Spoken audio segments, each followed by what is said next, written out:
Nós vamos dar continuidade ao texto de Filipenses. Certamente os irmãos lembram-se da última mensagem do texto que nós lemos e hoje então vamos dar continuidade. E vamos falar de um tema muito importante. Vamos falar sobre a questão do elogio. Vamos falar sobre a cultura do elogio. É uma cultura que ela é pouca cultivada. É pouca cultivada na sociedade e, por vezes, também na igreja. Muitas vezes, o elogio, o reconhecimento, ele vem depois da morte da pessoa. Dificilmente alguém é elogiado em vida. Mas de que vale? De que vale esse elogio se a pessoa já não pode receber? Por vezes o que nós verificamos na nossa cultura é a cultura do deitar abaixo. A cultura de ver as coisas más. A cultura de colocar defeitos. Em vez de se olhar para as coisas boas, em vez de se olhar para as coisas positivas, em vez de valorizar aquilo que é bom. Por vezes, a tendência do ser humano é agarrar-se às coisas negativas. E tendo essa atitude negativa, naturalmente o elogio ele acaba por ficar retido. E nós precisamos abraçar a cultura do elogio. E diante dessa situação, eu gostava de vos fazer algumas perguntas no início desta mensagem. Os irmãos já elogiaram alguém? Já se voltaram para uma pessoa e elogiaram? Por que o fizeram? O que é que vos levou a fazer esse elogio?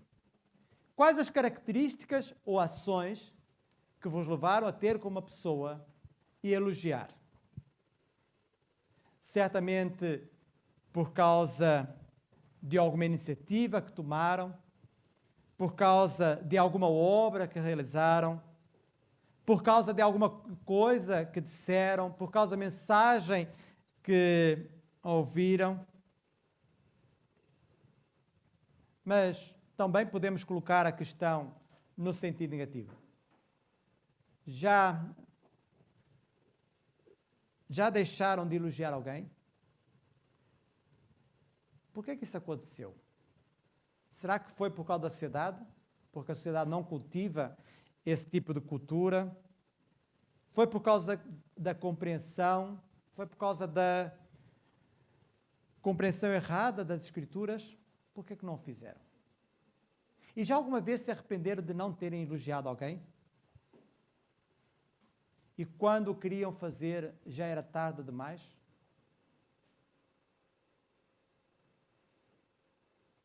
Já aconteceu comigo. Eu, se pudesse, tinha elogiado uma pessoa que foi muito importante na minha vida, mas perdi a oportunidade. É importante nós cultivarmos essa cultura. Mas agora, coloco a pergunta de uma outra forma, ou coloco outras perguntas. Já alguma vez foram elogiados? Já alguma vez alguém veio ter convosco e vos elogiou? O que é que sentiram? O que é que sentiram quando alguém vos fez isso? O que é que isso produziu em vós?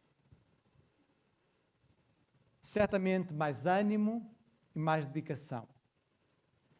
Porque o elogio é também uma forma de nós reconhecermos, de nós confirmarmos aquilo que está a ser feito, aquilo que está a ser dito. Por que eu estou a falar da cultura do elogio? Porque o texto vem nesse sentido. O texto que nós lemos, ele promove a cultura do elogio. E não apenas esse texto, se nós olharmos atentamente para o texto que estudamos na semana passada, nós vemos como o apóstolo Paulo, o grande homem de Deus, como ele elogiou Timóteo. Como ele olhou para Timóteo e diante daquela igreja, reconheceu as qualidades deste homem. Reconheceu a sua preocupação sincera com o cuidado deles. Como ele buscava os interesses de Cristo, como ele vivia o Evangelho. O apóstolo Paulo fez em relação a Timóteo. Mas também o faz em relação aqui a Epafrodito. Se no primeiro caso nós encontramos o apóstolo Paulo elogiando um pastor, falando das qualidades de um pastor, agora não se trata de um pastor. Trata-se de um irmão, possivelmente de um diácono da igreja, que foi enviado para estar com o apóstolo Paulo. E nós vemos aqui o apóstolo Paulo elogiando Epafrodito, fazendo diante daquela igreja que o havia comissionado, que o havia enviado para aquela missão. E o elogio anima, o elogio fortalece, o elogio encoraja aquele que o recebe. E nós vemos isso. Reparem o elogio de Paulo em relação a Epafrodito. E a primeira questão é, quem era Epafrodito? E nós encontramos aqui alguns elementos. Por um lado, nós vemos que ele era um filipense, era alguém de lá. Era alguém que era daquela cidade, da cidade de Filipos. Era uma pessoa que tinha um nome comum. É claro que Epafrodito hoje não é um nome comum. Os irmãos já ouviram alguém chamado Epafrodito? Ainda não ouviram. Mas naquele tempo era um nome comum. Naquele tempo era um nome comum porque ele era atribuído a uma deusa. A deusa Afrodite. Epafrodito era atribuída então a essa deusa. O significado era o favorito de Afrodite. Com o passar do tempo, este nome veio a significar adorável ou amoroso. É mais agradável este significado. Significado de amoroso, de adorável. E nós encontramos aqui este homem que foi enviado pela igreja para estar junto do apóstolo Paulo. É bom nós termos em atenção a situação do apóstolo Paulo quando escreveu esta carta. Ele estava preso. E é claro que alguém que está limitado nos seus movimentos gosta de receber visitas. Gosta de ter alguém perto dele. E a igreja envia Epafrodito para estar próximo do apóstolo Paulo. Mas não apenas envia Epafrodito, mas se nós olharmos para o final desta carta, no capítulo 4, versículo 18, Epafrodito leva uma oferta generosa à igreja para ajudar nos custos que o apóstolo Paulo pudesse ter. Era uma igreja que não queria que nada faltasse ao apóstolo Paulo.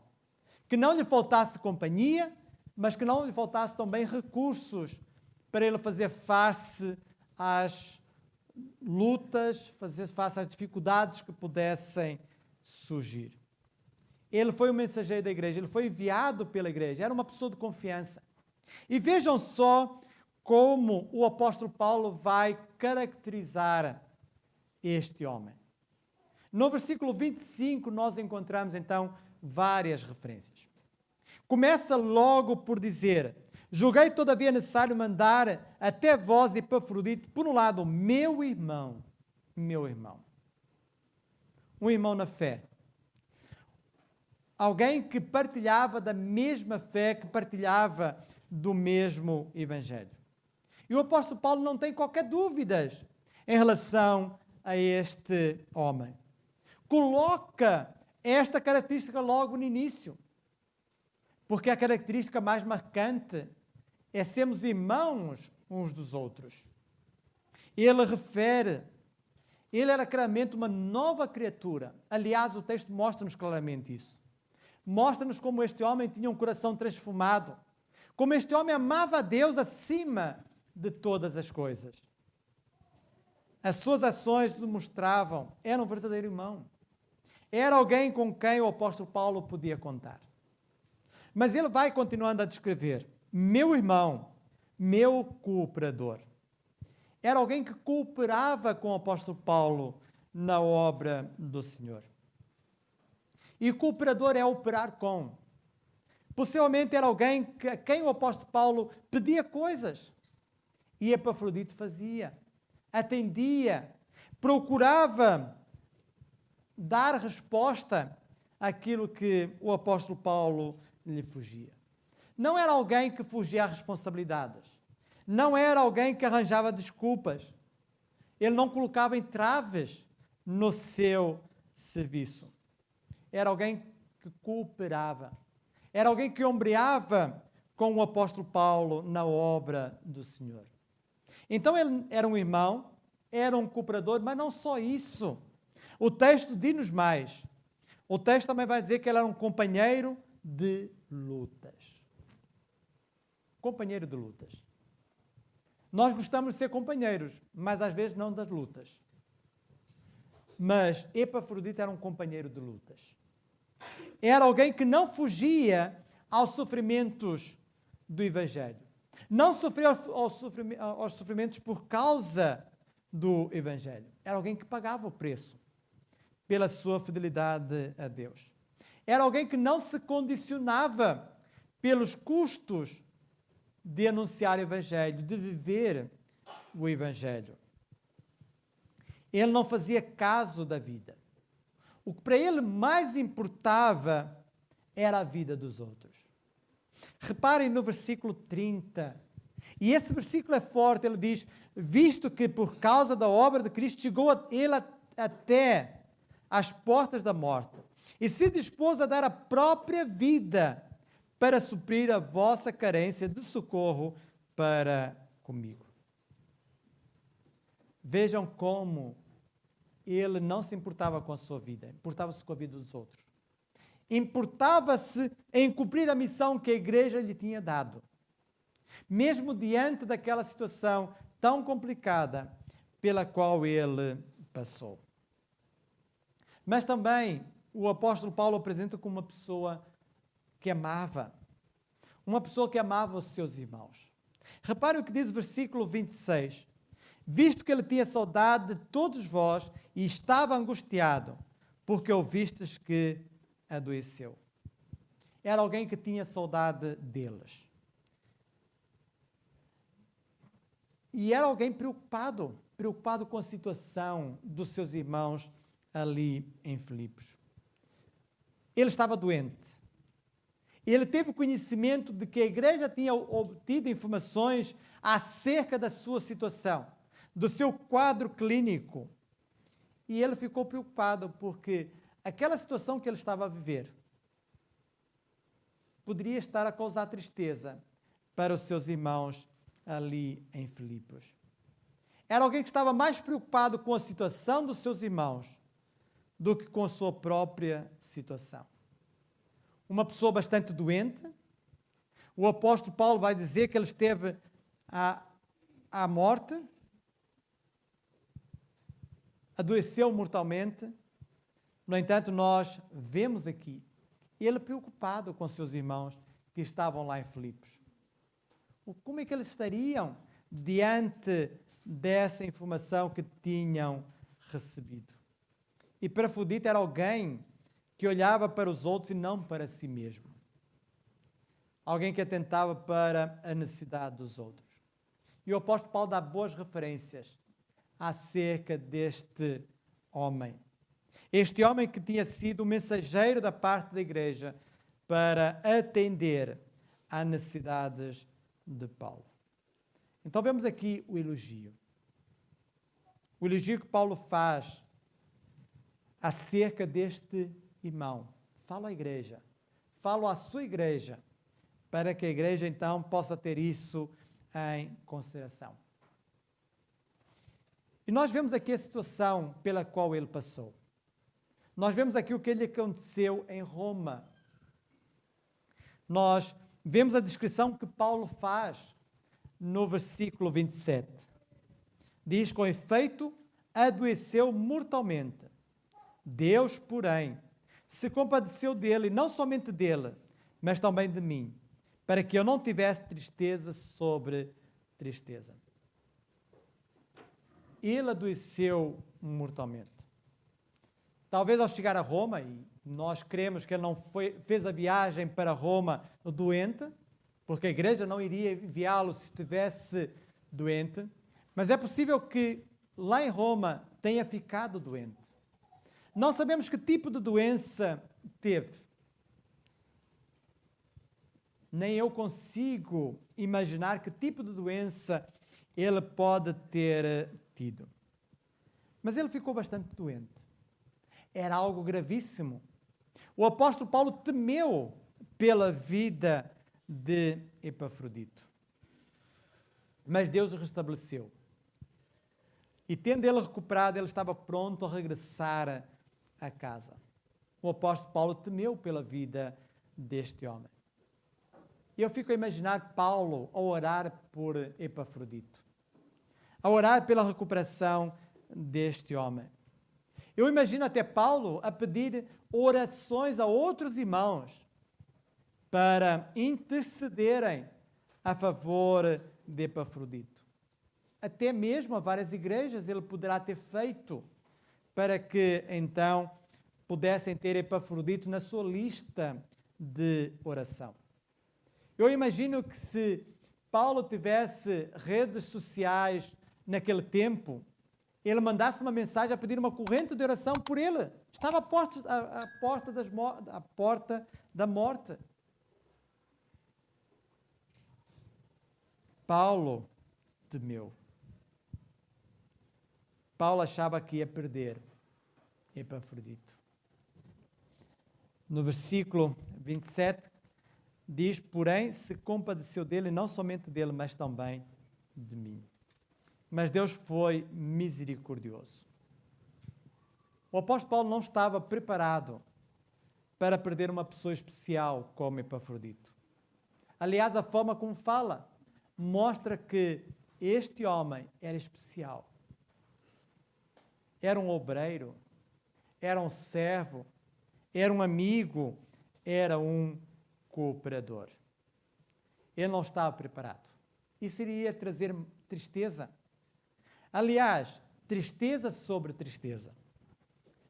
Nós sabemos porque é que Paulo estava triste. É possível que ele tivesse perdido alguém. É possível que ele tivesse tido notícias que o estavam a entristecer. Notícia acerca das igrejas que não estavam a andar segundo a verdade do Evangelho. O texto diz que ele estava triste. E se acontecesse alguma coisa de mal a Epafrodito, ele teria tristeza sobre tristeza. Iria lhe trazer muita dor. Mas Deus compadeceu-se. Deus compadeceu-se de Epafrodito. Deus compadeceu-se do apóstolo Paulo. E diante disso, Paulo não quis reter mais. Queria enviá-lo. Queria que a alegria deles fosse restabelecida depois de terem ouvido a situação pela qual Epafrodito tinha passado. Paulo desejava confortá-los com a presença de um amigo tão especial. A sua tristeza seria menor com a alegria deles. Epafrodito era um motivo de alegria para o apóstolo Paulo, para aqueles irmãos. Era alguém que fazia jus ao seu nome. Era alguém que era adorável, alguém que era amoroso. Estava a demonstrá-lo no seu dia a dia. E o apóstolo Paulo ficou angustiado por pensar que podia perder aquele irmão. Já alguma vez se sentiram angustiados por perderem alguém que vos era chegado? Um amigo? Um familiar? É possível que todos nós já tenhamos passado por isso. Perder alguém que nos é querido não é nada fácil. E o apóstolo Paulo temia que isso pudesse lhe acontecer. Os irmãos procuram imaginar como é que estaria o coração de Paulo diante disso. Assim como também o nosso coração terá ficado quando nós perdemos alguém que nos era muito querido. Então vemos aqui Paulo falar deste homem E agora veja o que é que ele vai pedir à igreja. Chegamos então ao último ponto. E no versículo 29, ele diz: recebei-o, pois, no Senhor com toda a alegria e honrai sempre a homens como esse. Vemos aqui o apóstolo Paulo a pedir duas coisas a estes irmãos. Primeiro, que eles o recebessem no Senhor com toda a alegria. A recepção desta igreja a este homem de Deus devia ser uma recepção extraordinária. Eles deviam demonstrar para com ele o seu amor, deviam expressar para com ele a sua gratidão pela missão cumprida. Paulo está a pedir a esta igreja que o abraçassem, que o recebessem, que o acolhessem, que ele fosse bem acolhido pela igreja. Apesar do sofrimento pela qual ele os fez passar, um sofrimento involuntário, certamente Epafrodito não queria ficar doente, mas com a sua doença os fez sofrer, mesmo diante dessa situação, eles deviam recebê-lo. E não há nada melhor do que o irmão e a irmã serem bem recebidos e serem recebidos com amor, serem acolhidos pela igreja, serem devidamente integrados na família. E é isso que pede. Recebei-o, pois, no Senhor com toda a alegria. Com toda a alegria. Já alguma vez se sentiram bem recebidos numa igreja? O que é que sentiram? O que é que fizeram a partir daí? Certamente continuaram a congregar com aqueles irmãos. E por isso nós devemos atentar para a forma como acolhemos os irmãos. Também nós somos chamados a acolher bem os irmãos, aqueles que nos visitam, recebê-los com alegria, recebê-los no Senhor para que permaneçam. E Paulo pede primeiramente isso à igreja. Recebei-o, pois, no Senhor com toda a alegria. Mas faz um segundo pedido. E honrai sempre a homens como esse. Em segundo lugar, Paulo desejava que estes irmãos honrassem a Epafrodito. Uma coisa era a recepção deles, a outra era honrar, dar-lhes a honra que era devida. E essa honra devia ser permanente. Honrai. Homens como Epafrodito são dignos de honra. O apóstolo Paulo, escrevendo aos Tessalonicenses, ele escreveu o seguinte: mas vos rogamos, irmãos, que reconheçais os que trabalham entre vós e que presidem sobre vós no Senhor, e vos admoestam, e que os tenhais em grande estima e amor por causa da sua obra. Ao escrever mais tarde a Timóteo, ele disse: os presbíteros que governam bem sejam estimados por dignos de duplicada honra, principalmente os que trabalham na palavra e na doutrina. O apóstolo Paulo exorta a igreja a tratar com dignidade e amor a Epafrodito. Epafrodito merecia aquela honra. Ele entregou-se com toda a sua vida à obra de Cristo. Ele arriscou sua vida para cumprir aquela missão. Ele demonstrou um enorme esforço sacrificial a ponto de arriscar a sua vida, aceitando a missão que a igreja lhe tinha dado para estar com Paulo ali em Roma. E é importante não confundirmos as coisas. É importante não confundirmos honrar com adorar. Honrar não é adorar. Honrar é respeitar, é estimar, é reconhecer determinada pessoa pelo bom trabalho realizado, pela atitude tomada ou pela sua dedicação a uma causa. Honrar. Adorar é diferente de honrar. Adorar é prestar culto, é reverenciar, é prostrar, é submeter-se.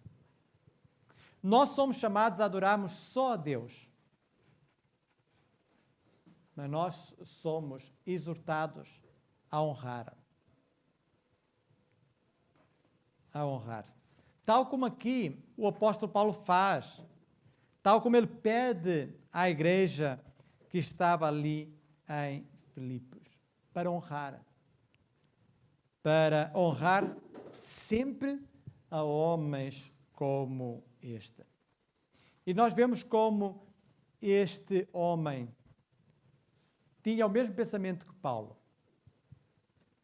Como ele olhava para a obra de Cristo como prioritária. Como ele buscava primeiro o reino de Deus e a sua justiça.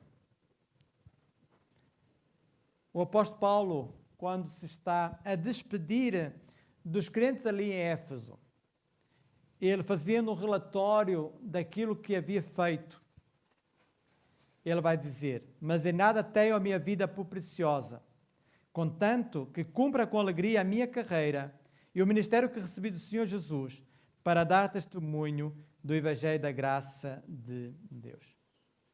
E foi isso também que Epafrodito fez. Não teve sua vida por preciosa. O que lhe importava era cumprir com alegria a carreira e o ministério que tinha recebido do Senhor Jesus. Para terminarmos, refletir sobre algumas perguntas que quero deixar-vos. Será que nós temos elogiado aqueles que têm servido fielmente ao Senhor? Temos nós mostrado preocupação e amor por eles? Temos acolhido e orado por eles? Temos reconhecido a obra que eles têm feito, como o apóstolo Paulo fez em relação a Epafrodito?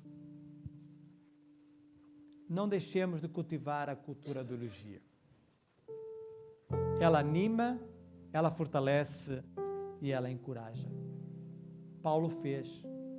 Este grande homem de Deus, ele elogiou Timóteo diante da igreja. Ele elogiou Epafrodito. E não importa a função que a pessoa possa ter na igreja. Não importa se é pastora, não importa se é diácono, não importa se é professor da escola dominical. Este elogio não é apenas para alguns, é para aqueles que fazem bem a obra do Senhor, para aqueles que servem com amor, com alegria. Cultivar essa cultura. Não ser como o mundo, a cultura do deitar abaixo. Valorizar o que é negativo, valorizar o que é errado. Que nós possamos valorizar aquilo que de bom é feito. É claro que há coisas erradas que são feitas. Não as negamos. Mas valorizar aquilo que de bom é feito. Não ter uma atitude negativista perante a vida, mas uma atitude positiva. Mas também coloco outras questões.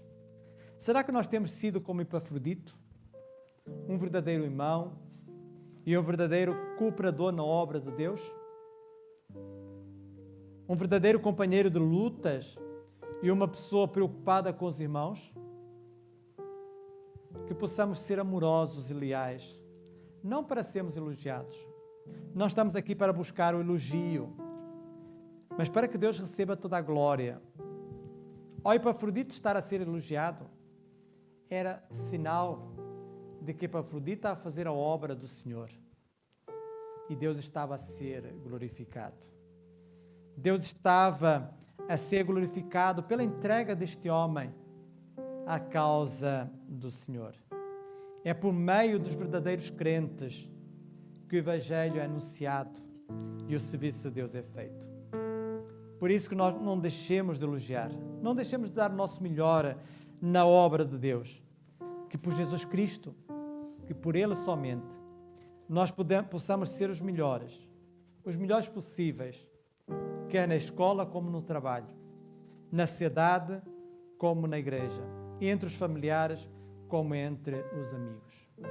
Fazemos isso porque somos filhos de Deus.